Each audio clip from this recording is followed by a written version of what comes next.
it involves massive fraud, massive bribery. It will add trillions to the deficit. It will reduce Medicare coverage to current recipients. It will cause massive doctor and provider shortages. Will lead to healthcare rationing if it doesn't change. Many of us in business believe it's unconstitutional and frankly un-American. And it will lead to economic decline and more job losses if we don't change it. Other than that, it's just fine. So as a businessman, I'm going to try and go through why I think these things and the data that's behind it that supports that. You know, as a businessman, when we apply for loans, we have to be truthful. We have to tell the truth. And very good. If we lie, that's called fraud, and we can go to jail. Well, when you look at Obamacare, it has massive fraud. It's unbelievable to anybody that looks at the data. It's unbelievable that they could actually put this on a piece of paper. It has 10 years of taxes and 6 years of benefits. That's like a business owner reporting 10 years of revenue and only 6 years of operating costs. It's called fraud. I mean, it's a 40% understatement. So again, for us, I mean, it's so clear when you understand the system, that was designed to fool the CBO, which is required to only report on what they see. Even if they know it's fraud, they're only allowed to report on what they see. So the CBO said, well, this looks okay. Well, as long as fraud's okay. That's what they did.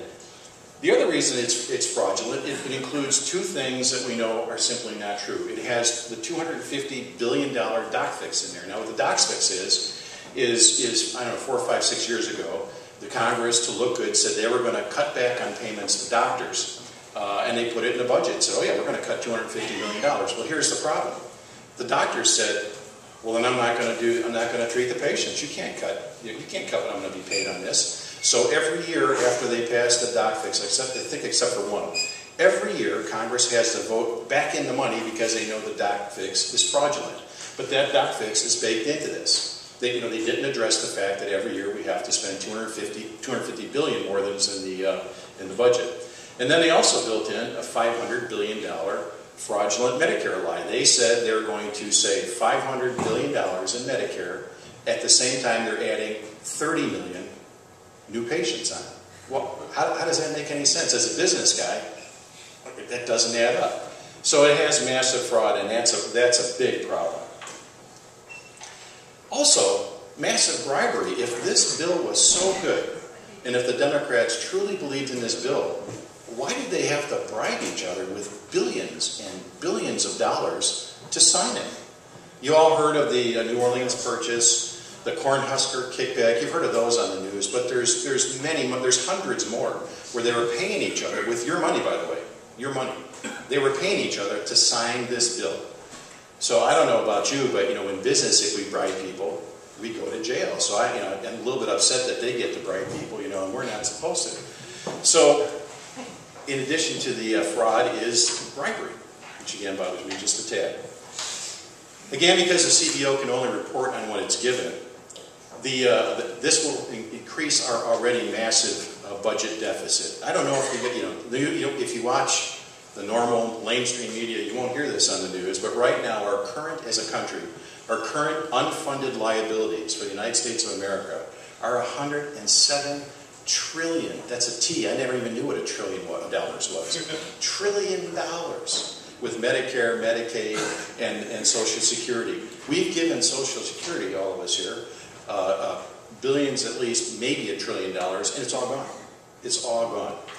So, and it gets worse every day. The longer this bill is around and people actually start to read it, and this is one of my favorite ones. Maybe you remember in the news, within 5 days of the signing of the Obamacare bill, 5 businesses declared that declared they were going to lose $1.3 billion because of the change in law. And if you recall, Henry Waxman made a big deal out of it, and a lot of Democrats were calling them creeps and crooks and demanded that they come to Congress and explain themselves. Well, this is your first real clue that Congress didn't read the bill. Because then they read the bill and suddenly Henry Waxman canceled the meetings. You know why? Because they were right.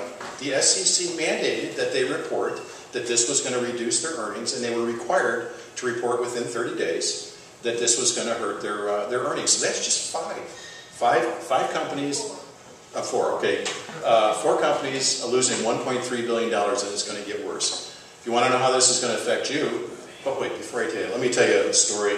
and the proof that there is a God. Here's another reason why you know they didn't read the bill. I hope if you saw it on the news, Congress found out about 2 weeks after they signed the bill and President Obama signed it, Congress found out that the bill cuts them from their own health care coverage. Did you guys know that?